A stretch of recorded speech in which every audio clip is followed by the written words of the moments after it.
राजस्थान के भीलवाड़ा के रहने वाले एक लड़के की गुजरात के गोंडल विधानसभा क्षेत्र में जिस तरह से हत्या की गई है, नागौर के सांसद हनुमान बेनीवाल जी इस मुद्दे को अब जोर शोर से उठा रहे हैं। पार्लियामेंट में भी इस मुद्दे को उठाने की बात कह रहे हैं। हमारे साथ हनुमान बेनीवाल जी हैं। बेनीवाल जी, जिस तरह से ये घटना हुई, सबसे पहले कैसे देखते हैं इसे? देखिए, गोंडल विधानसभा क्षेत्र की राजकोट की घटना है। हमारे भीलवाड़ा के जाट समाज का एक परिवार वहाँ रहता है। वो पिता पुत्र जो उनका बेटा यूपीएससी की तैयारी करा वहाँ पे, और पिता पुत्र जा रहे थे तो वहाँ के कोई बाहुबली पूर्व विधायक जयराज जडेजा है, जो अभी अभी किसी आपराधिक मामले से जेल से इनका परिवार छूटा है। और उनके घर के सामने कोई उनकी बाइक खराब हो गई या क्या हो गया, तो इस बच्चे को उठा के सिक्योरिटी गार्ड अंदर ले गए घर के, विधायक के घर के, और फिर सिक्योरिटी गार्ड के साथ उनके बेटे ने और विधायक ने उनके साथ मारपीट करी। फिर बच्चे को बाहर पटक दिया। उसके बाद इसके पिताजी बच्चे को उस कमरे पे ले गए जहाँ ये पढ़ाई कर रहा था, और उसके बाद से उसी दिन सुबह से बच्चा लापता था। ये 4-5 दिन पहले ही घटना है, और कल उसकी डेड बॉडी मिलती है। और जितने भी सीसीटीवी फुटेज बता रहे वहाँ के, वो कह रहे हैं कि लोकल पुलिस ने गायब करने का प्रयास किया।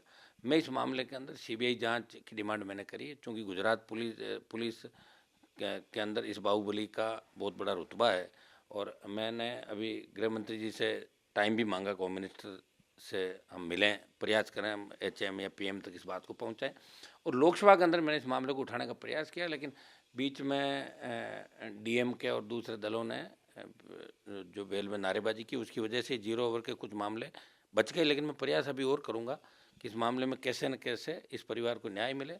और मैंने वहाँ जितने भी प्रवासी राजस्थानी हैं और जाट समाज के साथ साथ दूसरे समाजों के लोग, उनको भी कहा है।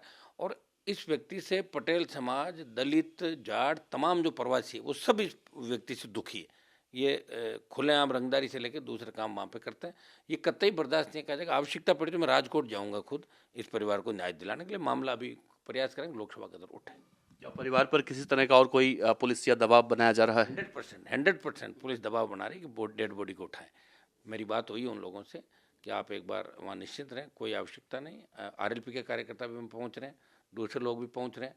और मैं दूसरे लोगों से भी, दलों से भी आह्वान करूँगा कि ऐसे आपराधिक प्रवृत्ति के व्यक्ति के खिलाफ मोर्चा खोलें। जब मोदी जी को आह्वान करता हूँ, और मैं उनसे निवेदन भी करूँगा, प्रधानमंत्री जी आप कौन से देश को ठीक करने की बात हो, आप तो गुजरात के अंदर ऐसी घटनाएं हो रही जहाँ हमारे लोग सुरक्षित नहीं हैं, जहाँ हमारे लोग एक सुरक्षित प्रदेश के हिसाब से वहाँ रह रहे हैं, बसर कर रहे हैं, गुजरात को कमा के दे रहे हैं, वहाँ पे मेहनत कर रहे हैं। कोविड के अंदर हमारे लोगों को बहुत बड़ा योगदान रहा, और इस तरह हमारे बच्चों की हत्याएं वहाँ करने लग जाओगे तो ठीक नहीं रहेगा।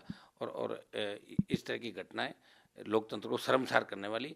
और गुजरात के अंदर भी अगर न्याय नहीं मिला तो आप सोच लो देश के दूसरे कोनों में क्या न्याय मिले किसी व्यक्ति को। ये हमारी पीड़ा, निश्चित रूप से परिवार को हम न्याय दिलाएंगे, चाहे हमें किसी भी हद तक जाना पड़े। सदन में भी आप उठाने की बात कर रहे हैं।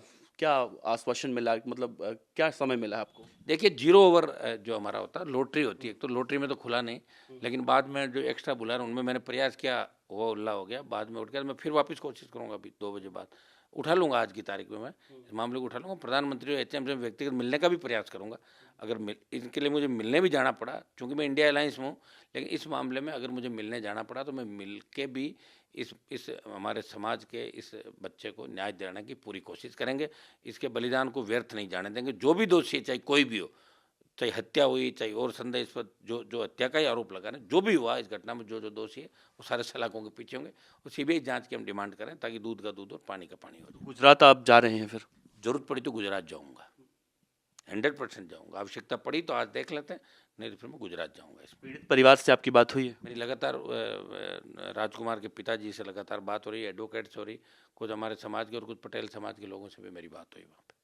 और प्रधानमंत्री नरेंद्र मोदी या गृह मंत्री अमित शाह, किसी से आपकी बात हुई इस मामले में? आप मिलने की बात कर रहे हैं? बात नहीं हुई है अभी। मैं पहले लोकसभा के अंदर उठाने की बात कर रहा था, और लोकसभा के अंदर हमने टाइम अभी नोट करा है। लोकसभा के अंदर भी मामले को उठाने का प्रयास करेंगे, उठ जाता ठीक है। और वो टाइम अगर समय देते हैं तो मैं दोनों में से एक नेता से निश्चित रूप से मिलना चाहूँगा इस मामले को लेकर।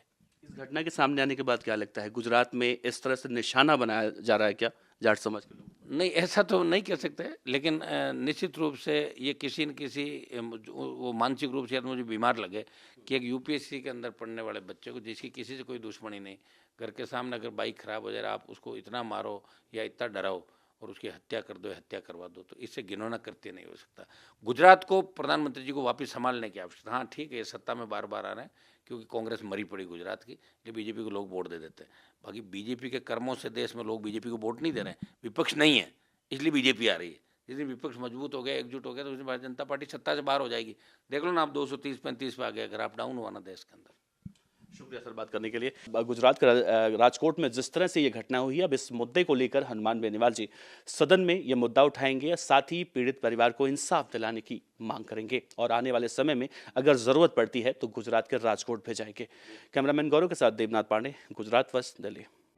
इस तरह की और वीडियो देखने के लिए हमारे YouTube चैनल को सब्सक्राइब करें और बेल आइकन दबाना न भूलें। यदि आप हमारा वीडियो Facebook पर देख रहे हैं तो पेज लाइक और फॉलो जरूर करें। हमारे अन्य सोशल मीडिया प्लेटफॉर्म से भी जुड़ें।